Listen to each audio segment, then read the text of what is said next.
বৌদি, বড় ঠেকায় পড়ে এলাম আজ। কি হয়েছে গো শান্তি? এবছর শীতে বড় লাল শাক চাষ করেছো তুমি। ইয়ে, ঘরে আজ রান্নার কিছু নেই গো, যদি একটু দিতে বড় ভালো হতো।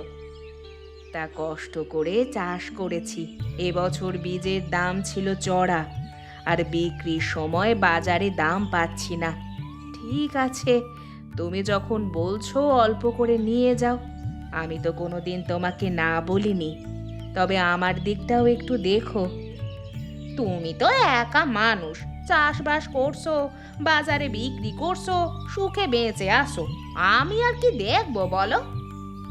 সেরকম দেখতে গেলে তোমারও তো স্বামী আছে, আর আমি অভাগা বিধবা মানুষ।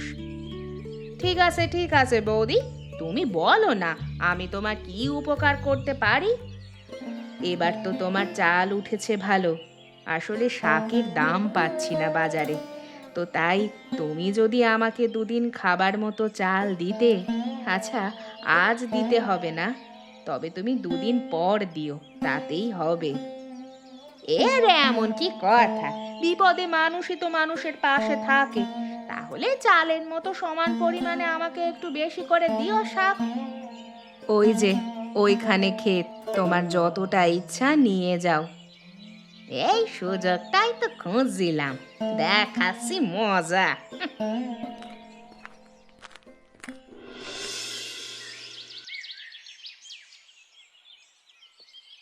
আরে ও রাধাকান্ত, শুনে যা ভাই, দিকে শুনে যা, শুনে যা।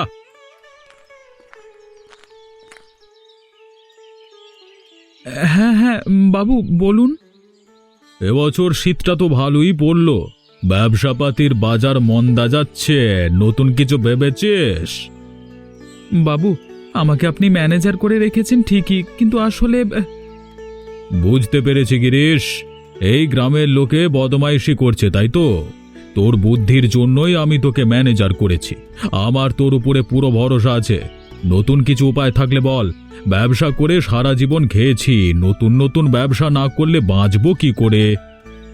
আমাদের খেজুর গুড়ের ব্যবসাটা তো ভালোই চলছে, তাছাড়া আরও একটা উপায় মাথায় আছে, কিন্তু কিন্তু কি? আসলে আপনি হয়তো ভাবতে পারেন যে আমি নিজের লাভের জন্য বলছি। আরে খুলেই বল না, কি হয়েছে? আমার মা অনেক লাল শাক চাষ করেছে, কিন্তু এখানের বাজারে দাম পাচ্ছে না। আরে ঠিক বলেছিস তো, এ কথাটা তো আমার মাথাতেই আসেনি। এখন শীতকালে লাল শাকের ব্যবসা করলে তো জমে যাবে। কিন্তু গ্রামের সত্যি বলতে দাম পাওয়া যাচ্ছে না, বীজের দাম পর্যন্ত উঠছে না ঠিক করে। আরে গ্রামের নিকুচি করেছে, শহরে চালান দেব। গ্রামের আরো অনেক মানুষ তোর মায়ের মতো চাষ করেছে, তাদের সবার থেকে সংগ্রহ করে উচিত দামে কিনে গাড়ি ভরে শহরে পাঠাবো, তাহলে চাষির পকেটেও টাকা আসবে আর আমাদেরও লাভ হবে। তুই আজকেই তোর মাকে বলে সব ব্যবস্থা কর, তুইও সাহায্য কর, যাবারি যা। ঠিক আছে বাবু, আদেশ যখন আপনি করেছেন আমি আর দেরি করব না।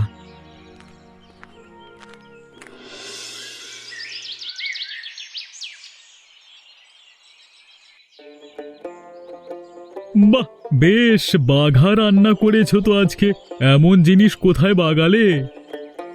এমনিতে কি তোমার বউকে পাড়ার সবাই কাকিমা বলে সম্মান করে? একবার ঘরের দিকে তাকিয়ে দেখো তো। আরে বাবা রে, এত সব তুমি কোথায় পেলে? শোনো, এক্ষুনি খাওয়া দাওয়া করে তুমি শহরে চলে যাও, এগুলো বিক্রি করে এসো। তার মানে? গিয়েছিলাম ওই বোকা কাবেরী বৌদির কাছে সকালে শাক ধার করতে, আসলে আমার ধান্দা ছিল অন্য। অনেক দিন ধরে দেখেছি যে চাষ করেছে এবছর বাগিয়ে, লোভ হচ্ছিল বড় কদিন। গিয়ে শুনি যে গ্রামে নাকি বিক্রি করতে পারছে না। এদিকে তুমি জানোই তো, শহরের লোকেরা এসব খেতে পায় না। দুমুঠো চালের প্রতিশ্রুতিতে লুকিয়ে বস্তা ভরে নিয়ে এসেছি। কিছু বলেনি? আমাকে শাক তুলতে দিয়ে ঘরে চলে গিয়েছিল, বিশ্বাস করেছিল আমাকে। দিয়েছি ক্ষেত খালি করে একেবারে অর্ধেক। এবারে শুধু এগুলো বিক্রি করে টাকা তোলার অপেক্ষা। বাহ, তোমার বুদ্ধির তারিফ না করে পারছি না। তাহলে আর দেরি কেন? খাও খাও তাড়াতাড়ি।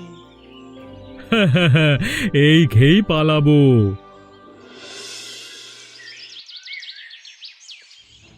মা, তুমি কোথায়? এইদিকে আসো মা। কি হয়েছে বাবা? এটা কি হয়েছে? আরে হায় হায়, আমার শাকের কি হলো? তার মানে তুমিও জানো না কার এত বড় সাহস আমার ঘরের সামনে থেকে শাক চুরি করে নিয়ে যায়? আরে সকালবেলায় ওই শান্তি এসেছিল, জানিসই তো ওর চেয়ে খাওয়া স্বভাব। আমাকে চাইলো, আমিও সাদা মনে বললাম বাজার মন্দা চলছে, বাবুর কাছে তোর মাইনে হতেও বাকি আছে, তাই ঘরে চাল কমে আসছে, দুমুঠো চাল দুদিন পর নেব, তাই দুটো শাক নিয়ে যাও। আর তারপর তুমি কি করলে? আমি নিজের কাজে চলে গিয়েছিলাম। তুমি এখন বুঝতে পারছো আমি তোমার উপর কেন রাগ করি? তুমি নিজের কাজে চলে গেছো আর আমাদের এত সাধের সব জিনিস চুরি করে নিয়ে চলে গেছে। আমি জানি ওই শান্তি কাকিমা এক নম্বরের চোর। নিজেদের চালের চাষ আছে, তারপরেও লোকের ঘরে গিয়ে জিনিসপত্র চুরি করা স্বভাব ওর। আমি তো এতদিন লোকের মুখে শুনেছিলাম, কিন্তু আজকে তো পরিষ্কার দেখতে পাচ্ছি রে। তুমি কত বড় ক্ষতি করলে তোমার আন্দাজ আছে? ক্ষতি আর কি হয়েছে? এ জিনিসের কি আর দাম দেবে গ্রামে কেউ? আজকে বাবুর সাথে কথা হয়েছে শহরে পাইকারি দরে শাক পাঠানোর জন্য, সেজন্য আমি তাড়াতাড়ি এসেছিলাম। কালকে থেকে ব্যবসা শুরুর তোড়জোড় করছে বাবু। এখন শুধু তুমি আমাদের ক্ষতি করলে না, বাবুকেও সমস্যার মধ্যে ফেললে। আমি জানি না তুমি কি করবে।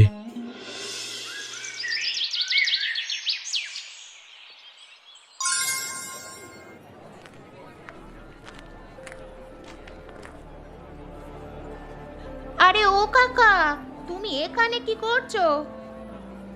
কে রে ফুলমণি, তুই আবার এখানে কোত্থেকে উদয় হলি? আমার কাজই তো বাজার বাজার ঘুরে জিনিসপত্র কেনা বেচা করা, কিন্তু তোমাকে তো কোনোদিন এই রাস্তায় দেখিনি। কি দাও মারতে এসেছিলে বলো তো? হাতে অনেকগুলো টাকা দেখলাম যে। দাদা ফ্যাচ ফ্যাচ করিস না বেশি, আমি আমার চাল বেচতে এসেছিলাম। কাকে বোকা বানাচ্ছো কাকা? তোমার বউ তো লোক ঠকিয়ে ঠকিয়ে গ্রামে চোর কাকিমার নাম কামিয়েছে, এখন তুমিও দেখছি বউয়ের রাস্তায় গেছো। মুখ সামলে কথা বল কিন্তু। না হলে কি করবে? সবজির বাজারে তুমি চাল বেচতে এসেছো, আমার সাথে মামদোবাজি, তার উপরে আবার এই শাক দোকানের সামনে দাঁড়িয়ে আছো। দেখ, আমি যদি 2 টাকা কামিয়েই থাকি, আমাকে দেখে হিংসা করছিস কেন? দিনে 10টা বাজার ঘুরে আমি 4টে টাকা রোজগার করতে পারছি না, আর তুমি দেখছি এক বান্ডিল টাকা পকেটে ঢুকালে। ও, এবারে বুঝতে পারছি তোর পরিষ্কার হিংসে হচ্ছে। যা করছো ভালো করছো না কাকা, তোমাকে এসব হিসাব চুকাতেই হবে, এই আমি বলে গেলাম। হ্যাঁ,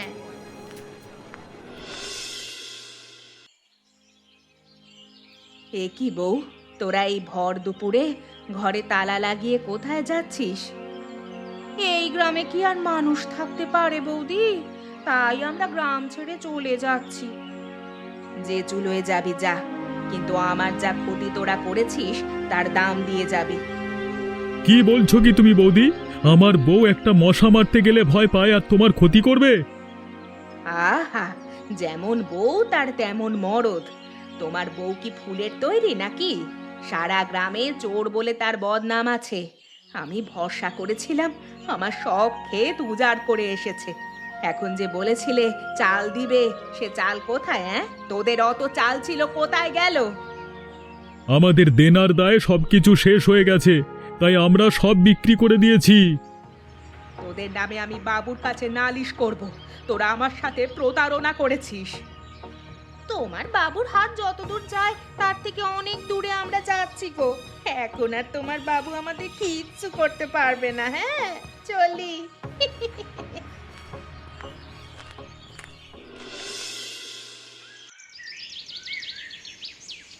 আরে আয় আয় আয় রাধা কান্ত আয়। সেই যে তুই গেলি আর তো পাত্তা নেই তোর। আরে দরজাটা তাড়াতাড়ি বন্ধ করে দে, ঠান্ডা ঢুকছে। এবছর যা ঠান্ডা পড়লো। চাকাবি? বাবু আমাকে ক্ষমা করে দিন। কি হয়েছে রে? আরে তোর মুখে তো কোনোদিন এরকম কথা শুনিনি। শাকের ব্যবসাটা শুরু করা বোধহয় আর হবে না। কেন, কি হয়েছে? হ্যাঁ, মা বিশ্বাস করেছিল ওই শয়তান শান্তি কাকিমাদের দুমুঠো চালের প্রতিশ্রুতি দিয়ে সব শাক তুলে নিয়ে গেছে। অল্প যা পড়ে আছে তার দুদিন খাওয়ার মতো মাত্র, ওদের ব্যবসা করা চলে না। তুই আগে বলবি তো, ওদের আমি এক্ষুনি যদি। তাও পারবেন না বাবু, মা আজকে মূল্য চাইতে গিয়েছিল, হিসেব বুঝতে গিয়ে দেখে ওরা বাড়িতে তালা লাগিয়ে দূরে কোথাও চলে গেছে। কি বলিস রে? আর মা ছাড়া এত বড় চাষি এ গ্রামে আর কেউ নেই লাল শাকের মানে। তাহলে ঠিক আছে, মন খারাপ করতে হবে না। একজন কেউ আমাদের ঠকিয়ে দিলে আমরা পথের ভিখিরি হয়ে যাব না, ঠিক আছে? তা এতদিন কিছু কামাতে পারি না পারি মানুষের বিশ্বাস আর সততা অর্জন করতে পেরেছি, অন্য কিছু চিন্তা করছি। তুই বস, বুঝলি? ক্ষমা করবেন বাবু, মা ঘরে একা আছে, তার উপরে এমন ঝামেলা হয়ে গেল। আর ঠিক আছে ঠিক আছে, তুই যা, চিন্তা করিস না, সব ঠিক হয়ে যাবে, যা।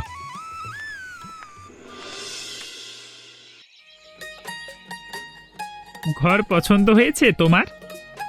একজন সবজিওয়ালিকে কেউ এত সম্মান দেবে সেটা ভাবতে পারিনি মাস্টার মশাই। আরে তুমি এখনো আমাকে মাস্টার মশাই বলছো? আমি তোমার স্বামী। আসলে পুরো ব্যাপারটা কিভাবে যে ঘটে গেল এখনো ঠিক বিশ্বাস করতে পারছি না। সমাজে মানুষের মধ্যে একটা খারাপ ধারণা আছে যে যারা সবজি মাছ এসব বিক্রি করে তাদের নিয়ে ভদ্র মানুষ সংসার করতে পারে না, তারা নাকি খারাপ হয়। কিন্তু মানুষের আসল ব্যবহারটা যে তার মনে, সেটাই ভুলে যায়।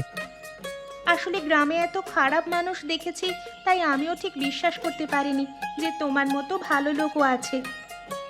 ওই খারাপ মানুষ তো আমার চোখে পড়ে না। সারাদিন তুমি স্কুলে বাচ্চাদের নিয়ে থাকো, তাই চোখে পড়ে না। এদিকে একজনের কথা তো আমি ভুলতে পারি না। কার কথা? অনেক দিন হয়ে গেল শান্তি কাকিমা আর হরিপদ গ্রাম ছেড়ে চলে গিয়েছে, কিন্তু আমি আসল কারণটা কাউকে জানাতে পারিনি। কি আসল কারণ? ওরা শহরে নিশ্চয়ই কোনো ধান্দা খুলেছে। কেউ যদি বিশ্বাস করে শহরে গিয়ে উন্নতি করতে চায় তাহলে তাতে খারাপ কি? খারাপ কিছু নেই, কিন্তু সেই ব্যবসার পুঁজিটা লোক ঠকিয়ে জোগাড় করাটাই তো খারাপ। তোমার কেন মনে হচ্ছে ওরা লোক ঠকিয়েছে? আমি শহরে একদিন ওই হরিপদ কাকাকে স্পষ্ট দেখেছিলাম, বাজারে এক বান্ডিল টাকা পকেটে ঢোকাচ্ছে। এখন গ্রামের মানুষকে না ঠকালে টাকা পাবে কোথায় বলো তো? তাই নাকি? আমি যতদূর জানি যাওয়ার ঠিক কিছুদিন আগে রাধাকান্তদের লাল শাক চুরি করেছিল, সে কথা তো গ্রামে আজও সবার মুখে মুখে। তাহলেই ভেবে দেখো। আচ্ছা, তাহলে এই ব্যাপার। ঠিক আছে, ছাড়ো। নতুন ঘর, তুমি নতুন বউ হয়ে এসেছো, এখন সংসারের সব দায়িত্ব তোমার। চলো চলো, ভেতরে চলো।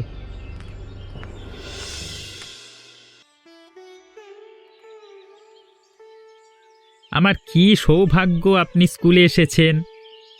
আরে ভুলে যেও না নরেন, শিক্ষাই আমাদের ভবিষ্যৎ। তুমি আমাদের গ্রামের ভবিষ্যৎ প্রজন্মকে তৈরি করছো, আর আমি না আসলে হয়? আপনাদের আশীর্বাদ আছে তাই হচ্ছে। কোনো জরুরি কাজ আছে বাবু? আমি অন্য বছরের মতো এবছরেও কিছু টাকা অনুদান দিতে চাই, নতুন বছর শুরুর আগে। আরো ভালো করে স্কুলকে বড় করো। কিন্তু আমি যতদূর জানি এবছর আপনার ব্যবসা ভালো চলেনি। আরে ঠিক আছে, ব্যবসার ধর্মই হচ্ছে এক বছর ভালো হওয়া, এক বছর খারাপ। টাকাগুলো রাখো তুমি।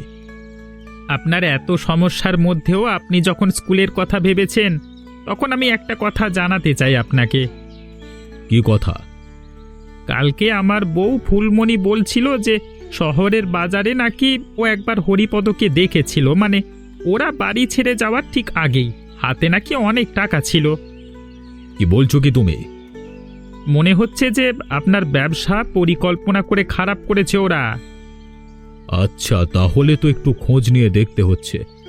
ঠিক আছে মাস্টার মশাই, তুমি তোমার পড়াশোনার দিকে নজর দাও, আমি বাকিটা দেখছি। আমাকে জানানোর জন্য ধন্যবাদ।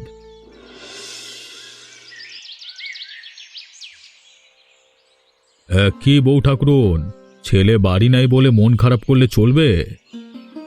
আগে বাবু, আসলে ছেলেটাই আমার একমাত্র সম্বল। কতদিন হলো বাড়িতে আসছে না, তাই। চিন্তা করতে হবে না, শহরে গেছে সে আমার হয়ে ব্যবসা করতে। তোমার ছেলে বুদ্ধিমান, ভালো টাকা কামাচ্ছে। ওর এ মাসে টাকাটা আমি দিতে এলাম তোমাকে, তোমার সংসার খরচে লাগবে। আর কয়েকদিনের মধ্যেই তোমার ছেলে ফিরে আসবে, চিন্তা করতে হবে না। ধন্যবাদ বাবু, তবে আমার জন্য আপনার বড় ক্ষতি হয়ে গেল। আরে না না, কেউ যদি পাপ করে তবে তার শাস্তি তো তাকে পেতেই হবে। তুমিও চলে যাচ্ছ না এই দুনিয়া থেকে, আর আমিও যাচ্ছি না। সবাই আমরা এখানেই আছি। যদি আমরা সততার পথে থাকি তাহলে যারা আমাদের সাথে খারাপ করেছে তারা তার মূল্য চোকাবে। আমার জন্য কোন হুকুম বাবু? এবছর খেজুরের রস খুব ভালো হয়েছে। বাড়ির কাজ করা ছাড়া তুমি তো বাকি সময় ফাঁকা থাকো, তাই ভাবছিলাম গুড় তৈরির দায়িত্বটা যদি তুমি নাও। চিন্তা করবেন না বাবু, আমি রাজি আছি। ঠিক আছে, তোমার বাড়ির সামনের ক্ষেত এখন তো ফাঁকা, ওখানেই আমি কালকে সকাল থেকে আয়োজন করব। আপনি যা বলবেন। হায় কপাল, আমারে কি সর্বনাশ হলো গো!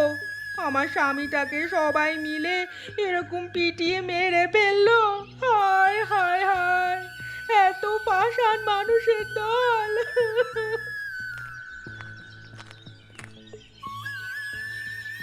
কি হয়েছে এখানে? এত লোকের ভিড় কেন? দেখুন না বাবু, আমার স্বামীকে মেরে ফেললো। এ কি তুমি কাকিমা? তুমি? চিনতে পেরেছো তাহলে? পুরনো কথা ছাড়ো, এটা তো হরিপদ কাকা। এ কি, কাকাকে এরকম ভাবে পিটিয়ে কে মারলো? কি হয়েছে কি, তোমরা আমাকে বলবে কি? শালা এটা ছিল 1 নম্বরের চিটিংবাজ। আমাদের এখানে বাজারে এসে কিছু টাকা দিয়ে একটা দোকান নিয়ে বসেছিল কদিন। প্রথম কয়েকদিন ঠিকঠাক চালালো, তারপর শুরু করলো চিটিংবাজি। প্রত্যেকের থেকে টাকা ধার নিয়েছে, তারপর কাউকে দেয়নি। শুধু কি তাই, মানুষকে পচা জিনিসপত্র খাইয়েছে, ভেবেছে সব টাকা নিজে নেবে। তারপর জুয়া খেলে খেলে হেরেছে, শেষ পর্যন্ত পকেট মারি করতো। আজকে দিয়ে যে সব শেষ করে দেবো, সব শেষ। আমার ভুল হয়ে গেছে গো, তোমাদের কাছে আমি বড় ভুল করে ফেলেছি। হ্যাঁ থাক, আর পুরনো আফসোস করে কি করবে? আমি লোকজন দেখে কাকার সৎ কাজ করবার ব্যবস্থা করছি। তুমি আমার সাথে গ্রামে ফিরে চলো।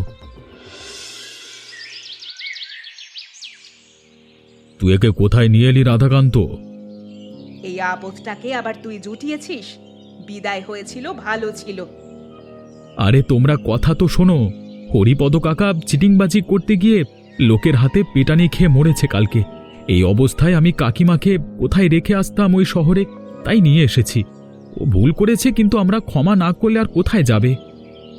আমি বলেছিলাম চিটিংবাজি করো না। আমাকে সেদিন বাজার ভর্তি লোকের সামনে অপমান করেছিল ওই শয়তানের বাচ্চা হরিপদ। তুই মরবি শান্তি কাকিমা, ওই বুড়োর সাথে তোরও মরণ হলে ভালো হতো। একদম ঠিক কথা বলেছিস তুই। এই গ্রাম আমাদের, এখান থেকে একবার চোর, ছিনতাই, চিটিংবাজের দল চলে গিয়েছিল, আবার এসে জুটেছে। এখানে আমরা পরস্পরকে বিশ্বাস করে বেঁচে থাকি। তোর মতো এক কথা বলে অন্য কাজ করে লোক ঠকাই না। না না রাধাকান্ত, আমি তোর কোনো কাজে মানা করি না, কিন্তু এতটাও মন ভালো হওয়া ঠিক নয়। যে সাপ ঘর থেকে চলে গেছে সেই সাপকে দুধ কলা দিয়ে আর ঘরে তোলার কোনো মানে হয় না। শেষবারের মতো ক্ষমা করে দেওয়া হোক না।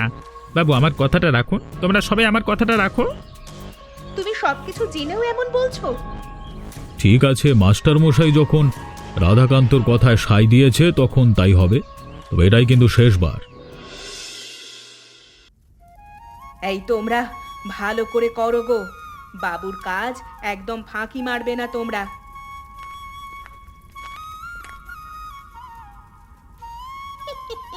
কি মজা! এখানে কি হচ্ছে? কেন, কি হচ্ছে দেখতে পাচ্ছিস না চোখে? শাক! আরে আরে, লাল শাক! আমি দিয়েছিলাম তোকে। ধর, হিসেব হিসেব হিসেব। মনে পড়েছে, আমার বর মরেছে, সব হিসাব চুকে গেছে। তুই তুই কেন আবার উঠলি রে? কত লাল শাক উঠেছে! বউ, বউ তুই কি পাগল হলি? কার সাথে কথা বলছো মা? ওই দেখ না, তোর শান্তি কাকিমা কেমন পাগলের মতো ব্যবহার করছে।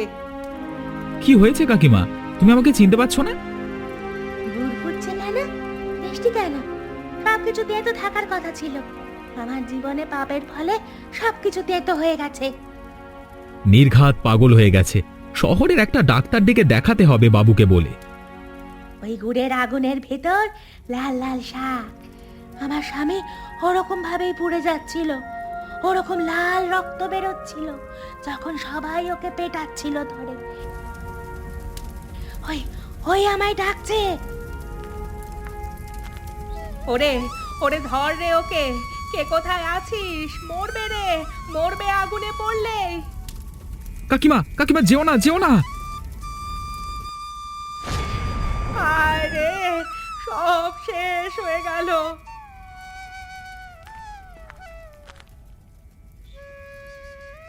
কি হয়েছে? এত চেঁচামেচি কেন সকালবেলা? আমার উঠানে পাপ করেছিল, এখানে এসেই শাস্তি পেয়ে গেল শান্তি। শেষ পর্যন্ত পাগল হয়ে মরল আগুনে ঝাঁপ দিয়ে। এই জন্যই বলে খারাপ কাজ, লোভ এসব করতে নেই। কি আর করা যাবে। যাই হোক, তোমরা কিন্তু আমাদের সঙ্গে থেকো, আর আমাদের গল্পটা কেমন লাগলো কমেন্ট করে জানাতে ভুলো না।